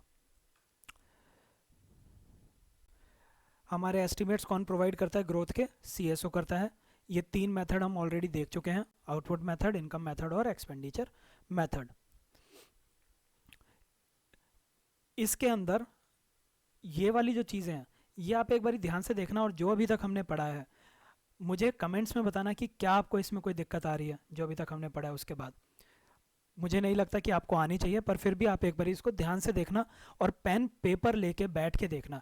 ऐसा नहीं है कि मोबाइल की स्क्रीन खोल के बैठे हुए हैं और बस रीड करे जा रहे हैं, लिख नहीं रहे। लिखना बहुत ज़रूरी है। ठीक है, 2017-18 हमारा बेस ईयर हो चुका है सारे जीडीपीज़ के लिए। जीवीए हम देख चुके हैं, जीवीए क्या होता है, तो आप उसको एक बारी रीड कर लेना। ये जो जीवीए का कॉन्सेप्ट है ये 2017-18 में इंट्रोड्यूस हुआ था, तो इसीलिए बहुत सारे लोग जो पुराने टीचर हैं वो समझ ही नहीं पाते और जीवीए को ही जीडीपी कह देते हैं। बट एक्चुअल में जीवीए एक तरीका है एस्टिमेट्स निकालने का, जिससे हम जीडीपी निकाल पाते हैं। तो जीवीए का फॉर्मूला क्या है? जीवीए एट बेसिक प्राइस निकालेंगे हम पहले। कैसे? कॉम सी, इसके अंदर हम जोड़ देंगे प्रोडक्शन टैक्स और माइनस कर देंगे प्रोडक्शन सब्सिडीज़। फिर ये हमारा, ये जो सारी चीज़ें हैं ये हमारी क्या बन गई? GVA basic price. फिर इस जीवीए बेसिक प्राइस के अंदर प्रोडक्ट टैक्स को जोड़ दिया और प्रोडक्ट सब्सिडीज़ को माइनस कर दिया। ये हो गया। ये इतना इंपॉर्टेंट नहीं है, आप इग्नोर कर सकते हैं इसको। ये एग्जाम्पल दे रखे हैं प्रोडक्शन टैक्स के, और यहाँ पे हमने एग्जाम्पल दे रखे हैं सब्सिडी, सॉरी ये प्रोडक्शन सब्सिडीज और प्रोडक्ट सब्सिडीज का। यहाँ पे प्रोडक्शन टैक्स है और ये प्रोडक्ट टैक्स है। ठीक है, प्रोडक्शन टैक्स इंडिपेंडेंट है कि कितना सामान आपने प्रोड्यूस किया, कितनी भी क्वांटिटी करो, 1 करो या 2 करो, हम तो 100 रुपये ही लेंगे। 1000 भी कर लोगे तो भी 100, 2 लाख कर लोगे तो भी 100। लेकिन जो सेल्स टैक्स है, एक सामान बेचा तो 1 रुपया, 2 बेचे तो 2 रुपये, 1000 बेचे तो 1000 रुपये। तो ये प्रोडक्ट पे डिपेंड होते हैं। प्रोडक्ट सब्सिडी, और ये उसके बस एग्जांपल देख लेना, नॉट वेरी इंपॉर्टेंट, एग्जांपल्स देख लेना बस आप। ये एक last topic, gross happiness index. तो देखिए हर एक कंट्री जो है गुड्स और सर्विसेज में अपने देश की इनकम को काउंट करती है, लेकिन भूटान एक ऐसा देश है जो हैप्पीनेस को काउंट करता है। वो कहता है कि हर एक इंसान की होलिस्टिक डेवलपमेंट होनी चाहिए। हम सिर्फ ये नहीं देखेंगे कि उसके कितने गुड्स और सर्विसेज हैं, उसकी इनकम क्या है, हम ये देखेंगे कि उसको इमोशनल सपोर्ट मिल पा रहा है या नहीं मिल पा रहा है, वो जिस एनवायरनमेंट में रह रहा है वो एनवायरनमेंट अच्छा है या नहीं है। जब ये सारी चीज़ें प्लस में अच्छी इनकम, जब ये सारी चीज़ें होंगी तो वो हैप्पी होगा। तो भूटान जो है वो ग्रॉस हैप्पीनेस इंडेक्स से काउंट करता है। तो इसके अंदर क्वेश्चन क्या आता है कि किस कंट्री का है? भूटान का है। किसने दिया था सबसे पहली बार? तो भूटान का जो उस टाइम का राजा था 1972 का, उसने ये कॉन्सेप्ट दिया था जिसका नाम था जिग्मे सिंघे वांगचुक। ठीक है, ये सस्टेनेबल डेवलपमेंट पे फोकस करता है, होलिस्टिक अप्रोच लेता है, लोगों की खुशियों के ऊपर ध्यान देता है, उनके सोशल और इकोनॉमिक दोनों फैक्टर्स को ध्यान देता है। गुड्स एंड सर्विसेज यानी कि जीडीपी जो है, जीडीपी किस चीज़ पे ध्यान दे रही है? ये दे रही है सिर्फ इकोनॉमिक एस्पेक्ट पे, लेकिन जो ग्रॉस हैप्पीनेस इंडेक्स है वो देता है सोशियो इकोनॉमिक एस्पेक्ट पे। ऐसी एक क्वालिटी ऑफ लाइफ इंडेक्स होता है जो 3 चीज़ें देखता है। 3 चीज़ें क्या देखेगा? 3 चीज़ें देखेगा कि आप कितना जिएंगे, बच्चे कितना मरेंगे, इन्फेंट मोर्टेलिटी रेट, और पढ़ाई कैसी है। तो कितना आईएमआर है, इसको हम बाद में देखेंगे आईएमआर क्या होता है। लिटरेसी का लेवल देखेगा और देखेगा कि कितने सालों तक जिएंगे लोग, कितना एक्सपेक्टेड है कि वो कितना जिएंगे, वो देखी जाएगी। ह्यूमन डेवलपमेंट इंडेक्स जो है ये 3 चीज़ें देखता है। ये सबसे इंपॉर्टेंट है, इसलिए मैं यहाँ पे थोड़ा सा एक्साइटेड भी हो गया। ह्यूमन डेवलपमेंट इंडेक्स 3 चीज़ें देखेगा। 3 चीज़ें क्या? ये देखता है कि तुम कितना जियोगे, दूसरा ये देखता है कि तुम कितना पढ़ोगे, अगर तुम पैदा हो गए किसी कंट्री में तो कितना पढ़ोगे, और तीसरी चीज़ देखता है कि कितनी इनकम है। तो याद रखने के लिए हेल्थ एजुकेशन, हेल्थ एजुकेशन और इनकम, इन 3 चीज़ों को देखता है, और इनको देखने के लिए उसने अपने कुछ कुछ पैरामीटर्स बना रखे हैं। ये पैरामीटर क्या है? हेल्थ को वो कैसे देखता है? हेल्थ को देखता है वो लाइफ एक्सपेक्टेंसी एट बर्थ, यानी कि जब कोई बच्चा पैदा होता है उस टाइम पे वो कितने साल जिएगा, ये निकाला जाता है और वो बताता है कि उसकी लाइफ एक्सपेक्टेंसी इंडेक्स क्या है। देखिए जैसे इंडिया में अगर कोई पैदा हो रहा है तो माना जाता है कि वो 69 साल तक जिएगा, तो ये उसका लाइफ एक्सपेक्टेंसी एट बर्थ हो जाती है। फिर अगर उसको अच्छी हेल्थ केयर मिल गई तो हो सकता है वो 73 भी जी जाए, ख़राब मिली तो हो सकता है वो 50, 20 कितने में भी एक्सपायर हो जाए। लेकिन हम क्या देखते हैं कि बर्थ के टाइम पे हम कितना उम्मीद कर रहे हैं, 69। फिर एजुकेशन के लिए हम क्या देखते हैं, एजुकेशन में हम ये देखते हैं जब एक बच्चा पैदा हुआ है तो हमें कितनी उम्मीद है कि कितने सालों की इसको एजुकेशन मिल जाएगी। तो expected years of schooling plus में मीन ईयर्स ऑफ स्कूलिंग। तो एक्सपेक्टेड के अंदर तो हम अनुमान लगा रहे हैं, मीन ईयर्स के अंदर हम ये देखते हैं कि असली में कितनी सालों की एजुकेशन उसको मिली। तो कोई भी इंसान होता है, देखिए पहले तो बच्चों की देखेंगे, बच्चों के में अनुमान लगाएंगे कि कितने साल की मिलने का अनुमान है। फिर जो बड़े होते हैं, बड़ों से काउंट करके, बड़ों से पता करके वो निकालते हैं कि कितनी एक्चुअल में मिली, मीन ईयर्स क्या थे स्कूलिंग के। तीसरा है पर कैपिटा इनकम, इनकम देख रहे हैं, इनकम होती है पर कैपिटा, ये एचडीआई होती है। ठीक है, ये जब ह्यूमन डेवलपमेंट पढ़ेंगे तब ये सारे कॉन्सेप्ट आने हैं, यहाँ पे बस रिवीजन हो जाए उसके लिए लिखा है। अब ये कुछ फैक्ट हैं जो आपको याद करने ही करने हैं। सबसे पहली बार नेशनल इनकम का जो एस्टीमेट है वो दादा भाई नारोजी ने दिया था अपनी book poverty and un British rule in India के अंदर। ये आपको बुक का नाम भी याद रखना है और पहली बार उन्होंने दिया ये भी याद रखना है। फिर यूपीएससी सिविल सर्विसेज के अंदर एक क्वेश्चन आया था, उन्होंने 4 नाम दे दिए थे, इनका इनका इनका इनका, और पूछा था कि इनमें से कौन कौन इकोनॉमिस्ट है। तो इसका जो आंसर था वो थे ऑल ऑफ दी अबव। तो ये सारे इकोनॉमिस्ट हैं। कितनी कितनी थी ये याद नहीं करना है, बस ये याद कर लेना दादा भाई नारोजी की ये बुक थी और ये सारे भी इकोनॉमिस्ट हैं। फिर उसके बाद जब इंडिया आज़ाद हो गया तो नेशनल इनकम का जो एस्टिमेट था वो दिया था पीसी महालनोबिस ने। ठीक है, अब इंडिया की आज की सिचुएशन क्या है, प्रेजेंट स्टेटस क्या है इंडियन इकोनॉमी का। इंडियन इकोनॉमी दुनिया की छठी सबसे लार्जेस्ट इकोनॉमी है। 2019 के अंदर ये 5th लार्जेस्ट बन गई थी, यूके को ये ओवरटेक कर चुकी थी, लेकिन 2020 के अंदर वो फिर से लुढ़क के 6th पे आ गई है। तो इंडिया दुनिया की 6th लार्जेस्ट इकोनॉमी है, पर नॉमिनल जीडीपी के बेसिस पे, रियल जीडीपी के बेसिस पे नहीं। ठीक है, तो इतना याद रखना है क्योंकि UPSC civil services prelims exam के अंदर क्वेश्चन आया था कि India is the 6th largest economy in in real terms या फिर इन पीपीपी, कुछ ऐसा क्वेश्चन आया था 2 साल पहले ही। ठीक है, तो वो स्टेटमेंट गलत थी, लेकिन लोग कंफ्यूज हो गए कि न्यूज़ में तो हम पढ़ रहे थे 2019 के अंदर जब वो 5th बनी थी, कह रहे न्यूज़ में तो हम पढ़ रहे थे कि वो 5th लार्जेस्ट बन गई है, तो सबने उसको सही मान लिया। लेकिन एक्चुअल में क्या था, 5th लार्जेस्ट है नॉमिनल जीडीपी में उस टाइम पे, आज की डेट में 6th लार्जेस्ट है नॉमिनल जीडीपी में, रियल में नहीं, परचेजिंग पावर पैरिटी में नहीं। परचेजिंग पावर पैरिटी हम नेक्स्ट क्लास के अंदर देखेंगे। तो ये परचेजिंग पावर पैरिटी एक्चुअल में होती क्या है ये हम नेक्स्ट क्लास में देखेंगे। लेकिन अगर ये पूछ ले कि परचेजिंग पावर पैरिटी के बेसिस पे अगर देखा जाए तो इंडिया कितनी बड़ी है, तो इंडिया दुनिया की 3rd लार्जेस्ट इकॉनमी है, 3rd लार्जेस्ट इकॉनमी। ठीक है, तो इस पैराग्राफ को एक बार रीड कर लीजिएगा और कुछ नहीं है इसके अलावा।